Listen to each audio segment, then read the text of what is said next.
Kung pinasaylo na ta sa Ginoo kaniadto mga igsoon, that's why makamubuon ta. Bisag daghang mga tao naghukom nato nga aka na di na mabago. Welcome back to Born to Praise TV channel. We are created to praise and worship God. That is the standard na sa tao mga igsoon. Apan ang standard sa Dios saad niya nga dang muduol ta sa Ginoo baguhon ta sa Dios. Hallelujah.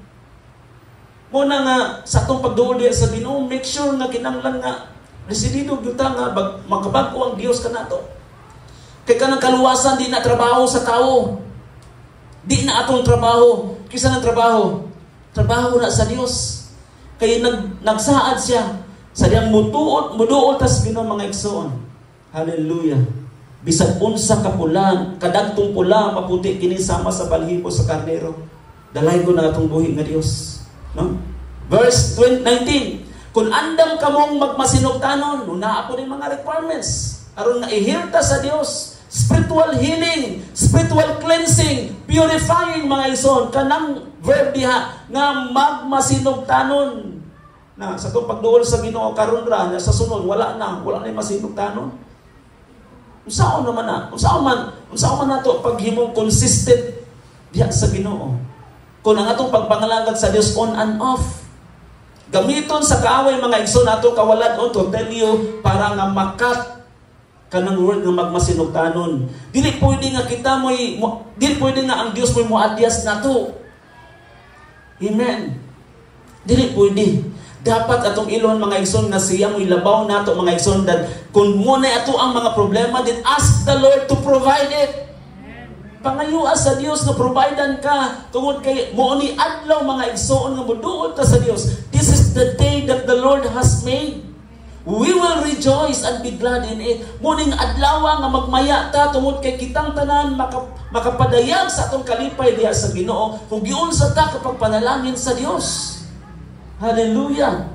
Kung andam ka mong magmasinutanon, makakaon ka mo sa mga maayong abot sa yuta. This is referring to mga igsoon nga katong mga mag-uuma. Siyempre, kung matinud-anon ta sa Ginoo mga igsoon, ilikay ta niya makaharvesta mga igsoon sa itong mga inaguan. Kay nagsobra-sobra man, ato pong ipanghatag sa uban. Tungod kay ingon anak ka maayo ang Ginoo sa imong kinabuhi. Kung sana kadakong testimonyo mga igsoon. Verse 20, sa gisultan niya, apan kon musukol ka mo, apan kon musukol ka mo, dili mo patuo. Usa may tabo. Kung di kita manimati sa pulong sa Ginoo, ningon ang Dios, doon lagi mo, wa ko ni doon.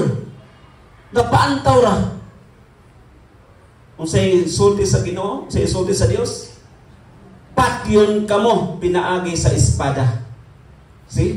Nahitabo na sa unang panahon mga igsoon. Nahitabo na. Tungod kay kahit sila ulo, dili sila mo patuo.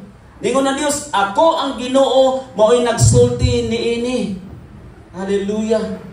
Kitang tanan nga mga pinasaylo sa Ginoo, magmatngon ta kay hapit na ta namatay sa unang panahon. Good thing nga naay maayong balita nga nagluwas ka nato. Kitang tanan mga igsoon, unsa to? Nag-TV, unsa na nag-TV gani? Kitang tanan hapit na kita. Nagdungaw, no? Nagdungaw tas kamatayon kani atong panahon, apan na ang pulong sa Ginoo giluwas ta sa Dios.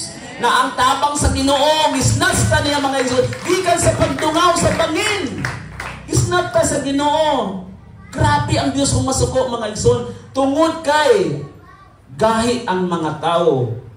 Gahig batikulon. Pero lamin kanon. Di ba? Gahig batikulon mga igsoon ang mga tao. Mao na ang Dios nagpakanao kung usa ka balaod mga igsoon. Aron si bisan kinsa nga musupak niini. Patay kita. Hallelujah. Pero ang Dios justisya, ang Dios maayo sa dihang magmatinud-anon ta sa Ginoo. Kung magmatinud-anon lang kita, layo tas kapungod sa Dios. Inanay mo tapad, layo tas kapungod sa Ginoo kung magmatinud-anon ta. magmasinugtanon ta, layo tas kapungod sa Ginoo. Na kung dili gani mapungod ang Dios mga igsoon, unsa panalangin ang iyahang ibubo kanato, siksik biglig ug umaapaw. Ingon anak mga igsoon, ang gracias Ginoo. Bahala na og kana bang kanang wala tuon ng mga kalistanan, mga babag, haleluya. Gamito na to ang ngalan sa Ginoo aron nga ma-unlock ang tanang mga babag. Dili makandaduhan mga igsoon. Mauna ang programa sa Ginoo sa tong makinabuhi. Naara gid na sa to ang kaugalingon mga igsoon. Unsaon nato pag-abli ang mga butang, ang mga na-unlock. Ma-unlock na siya mga igsoon. Sa nang ma-unlock gani, ma-abli pinaagi sa atong masinugtanon. Na? Sugot ra ta kanunay sa Dios. Amen. Kay sa atong pagsugot mga igsoon, diha mubuhagay ang mga panalangin sa Ginoo. Hallelujah. Ang panalangin mga igsoon, una nga gipanalanginan sa Dios kanang spiritual. Then una magina siya sige. Then ingon sa Dios ang Mateo 6:33, all these things shall be added unto you. Walay idugang sa Dios kung dili ta magmatinud-an sa Ginoo. Walay idugang ang Dios mga igsoon kung wala nato ablihi ang kapuanan sa langit. Kay kung di ta mo duol sa Ginoo, kanunay naka-ex, kanunay nakasirado, kung sirado gani, bubuhagay ba? Dili.